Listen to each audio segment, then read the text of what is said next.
नमस्कार, welcome to study IQ. मैं हूं प्रशांत धवन। नाउ बहुत ज़्यादा कम देखने को मिलता है दुनिया में कि इंडिया और पाकिस्तान दोनों एक कंट्री के लीडर के लिए उन्हें रिस्पेक्ट देने के लिए अपना फ्लैग आधा नीचे कर ले और नेशनल मॉर्निंग डिक्लेयर करे। यहाँ पे आप देख पाओगे दुनिया भर का मीडिया इसको कवर कर रहा है कि इंडिया पाकिस्तान दोनों ने ईरान के प्रेसिडेंट की रिस्पेक्ट में, आपको पता होगा, अब तक नहीं पता तो बता देता हूं, ईरान के जो प्रेसिडेंट थे इब्राहिम रईसी, ये एक हेलीकॉप्टर एक्सीडेंट में मारे गए हैं।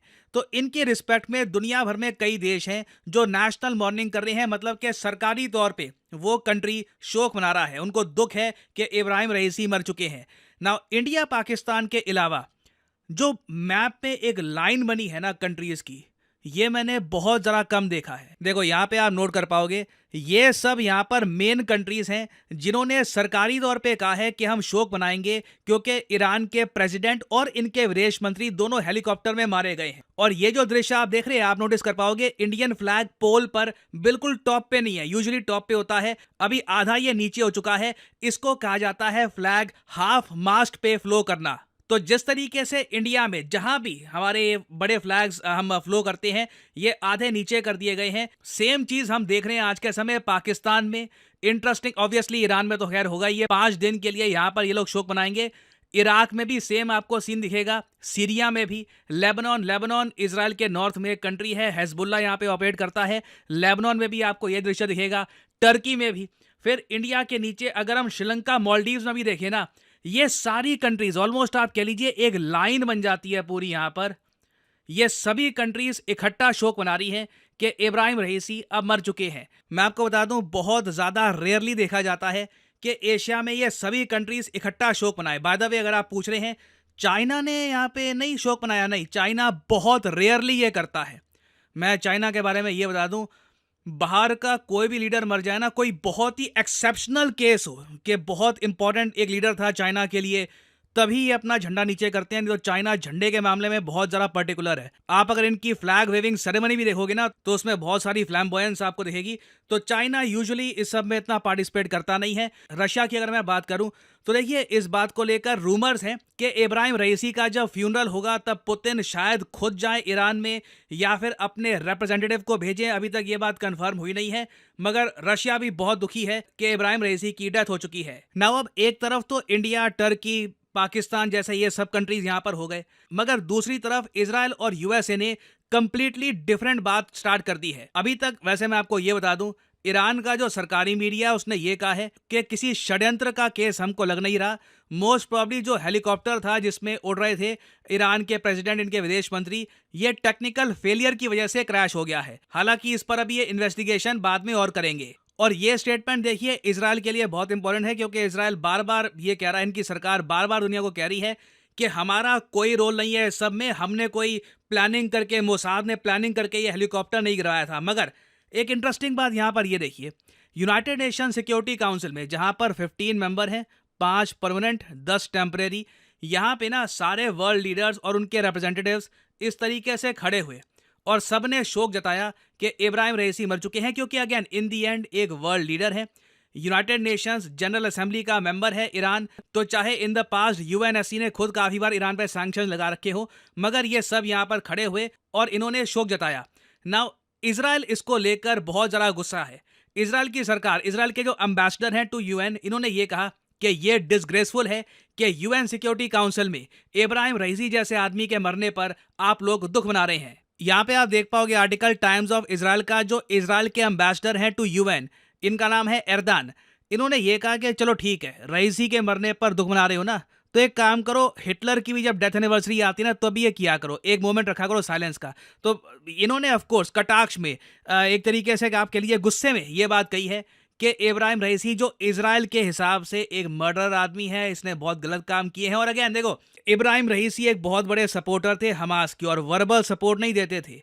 ईरान हथियार भी सेंड करता है हमास को, और हमास ने इनिशियली एक बड़ा अटैक किया था इजराइल पर, और आज भी आप अगर देखो तो हमास ने बहुत सारे इजराइल के लोगों को एज हॉस्टेज बनाकर रखा हुआ है। तो इजराइल की तरफ से ये स्टेटमेंट्स आई हैं, इन्होंने कहा है कि यूएनएससी जो कर रहा है, बाकी कंट्रीज जो कर रही हैं, ये बहुत ज़्यादा गलत है। यहाँ पे आप देख पाओगे इजराइल के लोग बार बार ये कह रहे हैं कि देखिए बुचर ऑफ ईरान के लिए ये लोग खड़े हो रहे हैं और 1 मिनट का साइलेंस रख रहे हैं, ये बहुत ज़्यादा गलत है। तो अगेन देखिए, डिपेंड करता है कंट्रीज पर, उनके दृष्टिकोण पर, कौन सही है कौन गलत है इसका कोई प्रॉपर आपको जवाब मिलेगा नहीं। In the end it is all about interests.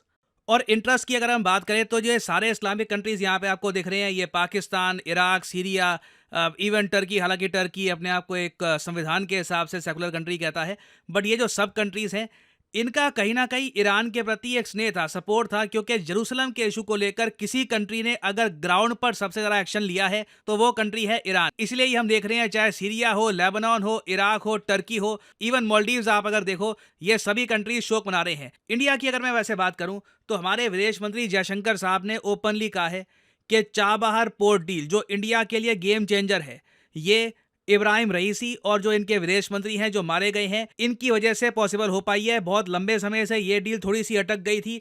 इन दोनों ने पुश किया, अपनी तरफ से एफर्ट डाला कि ईरान और इंडिया इस डील को मिलकर आगे बढ़ा लें, और इवेंचुअली चाबहार पोर्ट 10 साल के लिए इंडिया को मिल चुका है। और मैं आपको ये बता दूं, इंडिया जो ये चाबहार पोर्ट वाला फॉर्मूला है ना, ये रिपीट करने वाला है आने वाले समय में। मैं आपको एक भविष्यवाणी बता रहा हूं, कुछ साल रुक जाओ, आप देखोगे बहुत सारे कंट्रीज में चाबहार पोर्ट की तरह ही ना इंडिया को 10-10 साल के लिए बहुत सारे पोर्ट्स मिलने वाले हैं।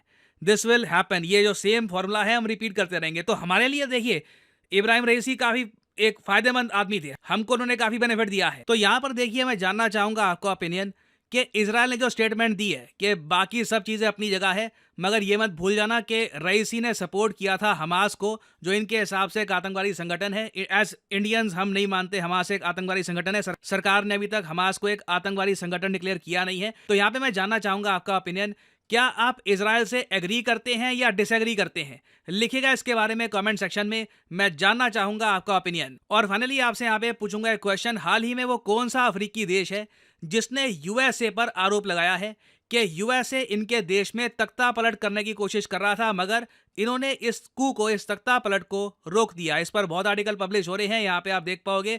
इस कंट्री की आर्मी ने कहा है कि इन्होंने एक कू अटेम्प्ट रोका है involving several American and British man. तो बताइए किस कंट्री की यहाँ पे हम बात कर रहे हैं, किस अफ्रीकन कंट्री की बात कर रहे हैं? जिम्बाब्वे, साउथ अफ्रीका, इजिप्ट या फिर कॉन्गो? कमेंट सेक्शन में करिए उत्तर। जो लोग सही आंसर देंगे उनकी कमेंट को मैं हार्ट दे दूंगा, ताकि बाकी लोग समझ पाएं कि सही उत्तर क्या है। और फाइनली आप लोगों के लिए एक बहुत ही इंपॉर्टेंट जानकारी, स्टडी आईक्यू का यूपीएससी कोर्स खरीदने का सबसे बेहतरीन टाइम होता है जब एक बैच की शुरुआत हो रही होती है, क्योंकि शुरुआत से जब आप ज्वाइन करते हो तो पूरा सिलेबस सिस्टमैटिक तरीके से आप फॉलो कर पाएंगे। तो कमेंट सेक्शन में जाइए, यहाँ पे आपको ये मिलेगा लिंक, और यहाँ पे आप देख पाएंगे स्टडी आईक्यू का जो फाउंडेशन बैच है, बैच नंबर 8, ये शुरू हो चुका है। इसकी एक बिल्कुल इंट्रोडक्टरी क्लास हुई है 20 तारीख को, और इसका जो एनरोलमेंट है 24 तारीख के बाद बंद हो जाएगा। तो अभी 24 तारीख तक का आपके पास टाइम है। आप एक फ्रेश बैच में बिल्कुल स्टार्टिंग से कर सकते हैं एनरोल, ताकि प्रॉपरली आप यूपीएससी का सिलेबस फॉलो कर पाएं। ये एक बहुत अच्छा मौका है। बैच अगला मुझे पता नहीं नौवा बैच कब लॉन्च होगा, तो this is a great time to start your UPSC preparation. और बाय द वे, जो यहाँ पे आप प्राइस देख रहे हैं, ये कभी भी पे मत कर देना, सिंपली यहाँ पर कोड यूज करिए PD10 and you will get the maximum discount possible. सिर्फ 1000 रुपये पर मंथ पे करके आप यूपीएससी प्रीलिम्स, मेंस और इंटरव्यू तीनों की तैयारी कर पाएंगे with study IQ. 1-to-1 mentorship मिलेगी, लाइव क्लासेस होंगी यहाँ पर, प्रीलिम्स टेस्ट सीरीज आपको मिलती है, बुक्स आपके घर में भेजी जाएंगी। So you can buy this course by using the code PD10 and save money. इसी नोट के साथ यह है वीडियो का। Thank you for listening and as I always say, may the gods watch over you.